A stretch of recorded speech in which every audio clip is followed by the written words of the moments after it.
Hi friends, welcome back to my channel Mothers Talk. और आज के इस वीडियो में हम बात करेंगे ग्राइप वाटर के बारे में। ग्राइप वाटर होता क्या है, इसे कब से बच्चों को देना चाहिए और इसे क्यों देते हैं। तो चलिए शुरू करते हैं ये वीडियो। तो सबसे पहले ये कि ग्राइप वाटर होता क्या है। ऑनेस्टली स्पीकिंग मुझे भी नहीं पता था कि ग्राइप वाटर क्या होता है। जब मेरी बच्ची आई, मेरी डिलीवरी हुई, तब मुझे पता चला। जब कि हमारा एक्चुअली ग्रुप है नई मदर्स का, वहाँ पे सब लोग डिस्कस करते हैं जो भी चैलेंजेस वो लोग फेस करते हैं, तो हम लोग आपस में डिस्कस करते हैं। तो वहाँ पर ही मुझे पता चला कि ग्राइप वाटर नाम की भी एक ऐसी चीज़ होती है जो कि बच्चों को हर तरह के डिस्कम्फर्ट से बचाती है।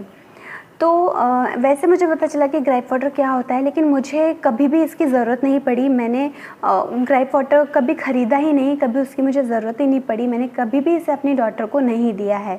सिर्फ सुनती थी और ओके इस टाइप की भी कोई चीज़ होती है, ऐसा मेरे दिमाग में भी सेट हो गया था। लेकिन अब हम कमिंग टू द पॉइंट कि what is gripe water. Gripe water एक ऐसा लिक्विड सॉल्यूशन होता है जो कि बच्चों को, जब बच्चे डिस्कम्फर्ट में होते हैं तब उन्हें पिलाया जाता है। डिस्कम्फर्ट किसी भी तरह का हो सकता है, जैसे कि बच्चों को कॉलिक होना, उन्हें टूथ एक होना, जब बच्चों के दांत आते हैं तब उन्हें पेन होता है, उस पेन से बचाना। और भी कई तरह के पेन होते हैं, जैसे कि बच्चे को पॉटी नहीं हो रही है या फिर गैस पास नहीं हो रही है, तो इन सब चीज़ों के टाइम पर बच्चे को ग्राइप वाटर दिया जाता है। और इसमें क्या क्या इंग्रेडिएंट्स होते हैं ये भी मैं आपको बताती हूँ। इसमें फेनल होता है और सोडियम बाइकार्बोनेट होता है। कुछ ग्राइप वाटर्स में अल्कोहल भी होता है और इसमें शुगर भी होती है और अल्टरनेटिव स्वीटनेस भी होता है। ये जो भी इंग्रेडिएंट्स मैं बता रही हूँ, इतने ही इंग्रेडिएंट्स मुझे पता है, लेकिन मुझे ये भी पता है कि बहुत सारे ब्रांड्स के ग्राइप वाटर अवेलेबल है मार्केट में। तो ये डिपेंड करता है कि किस ब्रांड के ग्राइप वाटर में क्या इंग्रेडिएंट्स अवेलेबल हैं। तो जब भी आप मार्केट में जाते हैं परचेज़ करने के लिए ग्राइप वाटर, तो आप प्लीज़ ध्यान से देखिए कि उसमें क्या क्या इंग्रेडिएंट्स हैं। अगर आप डाउटफुल हैं उन इंग्रेडिएंट्स को लेकर के, तो फिर आपको अपने डॉक्टर के साथ, पीडियाट्रिशियन के साथ आपको कंसल्ट करना चाहिए। दूसरा ये कि बच्चों को किस एज से ग्राइप वाटर दिया जाता है।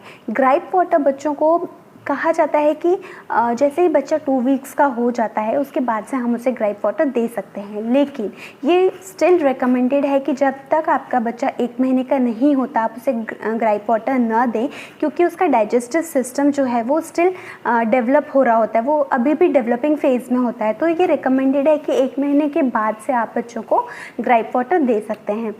कुछ लोगों का मानना ये भी है कि 6 महीने तक हमें किसी भी तरह का वाटर बच्चों को नहीं देना चाहिए।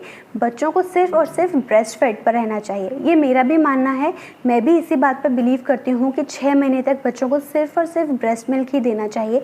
किसी तरह का घुट्टी या फिर ग्राइप वाटर या फिर किसी और तरह की चीज़ें बच्चों को नहीं देनी चाहिए।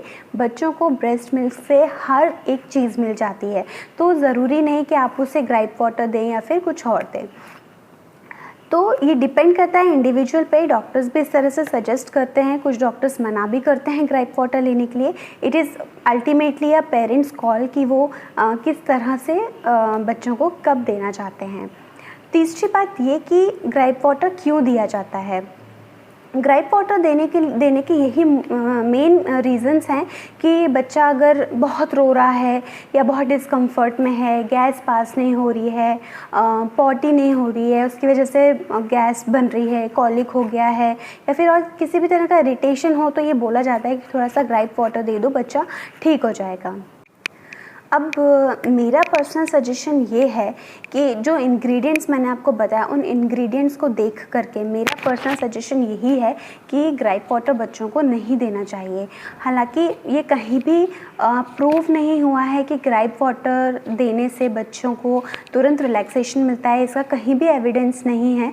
बट मुझे ऐसा लगता है कि अगर जो भी इंग्रेडिएंट्स हैं उसमें स्पेशली उन्हें देख करके, जैसे अल्कोहल हो गया, सोडियम बाइकार्बोनेट हो गया। सोडियम बाइकार्बोनेट, आपको पता है कि ये सोडियम बाइकार्बोनेट एक तरह से बेकिंग सोडा का काम करता है। हम खुद सोडा नहीं खाते, हम कैसे इतने छोटे बच्चे को सोडा दे सकते हैं। अल्कोहल हो गया, अल्कोहल हम कैसे बच्चे को दे सकते हैं? अगर इससे क्या होगा कि मे बी उन्हें रिलीफ मिले, बट ये एक तरह से एडिक्शन हो जाएगा कि उन्हें जब भी पेट में दर्द हुआ हमने ग्राइप वाटर चटाया और उनको आराम मिल गया। और ये भी डिपेंड करता है कि ग्राइप वाटर किसी किसी बच्चों को सूट करता है, किसी किसी बच्चों को नहीं भी सूट करता। कुछ बच्चे तुरंत चुप भी हो जाते हैं, कुछ बच्चे नहीं भी चुप होते हैं। तो ये डिपेंड करता है इंडिविजुअल किड्स पे।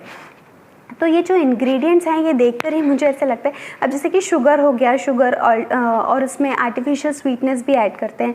तो शुगर वैसे भी हम इतने छोटे बच्चों को नहीं देते। अगर हम इतनी अर्ली एज में बच्चों को देंगे तो उनके टूथ डीके हो सकता है, उनके दांत सड़ सकते हैं।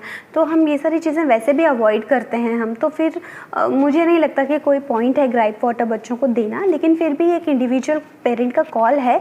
If you have decided to give gripe water to your baby, तो ये मेरे पर्सनल सजेशन है कि आप सबसे पहले अपने डॉक्टर से, पीडियाट्रिशियन से कंसल्ट कीजिए।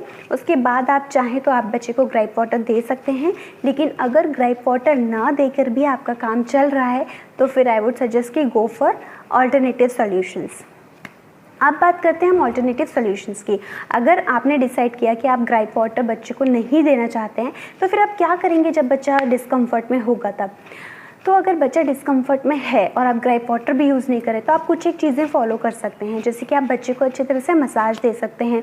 जनरली छोटे बच्चों की मसाज की जाती है, उन्हें मसाज टमी टाइम दिया जाता है, पेट पे मसाज की जाती है। ये सब मसाज इसीलिए की जाती है ताकि बच्चे को रिलैक्सेशन मिले और जो भी गैस है वो रिलीज़ हो जाए।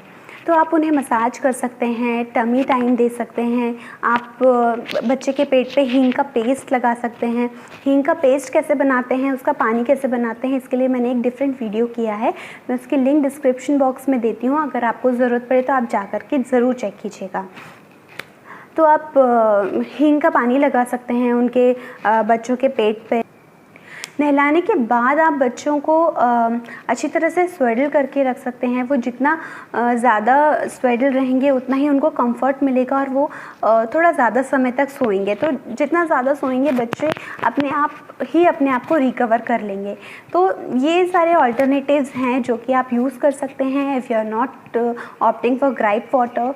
तो इतना ही मुझे कहना था कि ग्राइप वाटर अगर आप यूज़ कर रहे हैं तो वाइसली यूज़ कीजिए और डॉक्टर की रिकमेंडेशन के साथ ही यूज़ कीजिए। मेरे सजेशंस पे भी मत जाइए। आपको जो ठीक लगता है अपने बच्चे के लिए आप वो डिसाइड कीजिए अपने बच्चे के लिए। तो ये वीडियो यही ख़त्म करते हैं हम। अगले वीडियो में मैं आपसे किसी और इन्फॉर्मेशन के बारे में बात करूँगी। तब तक के लिए गुड बाय।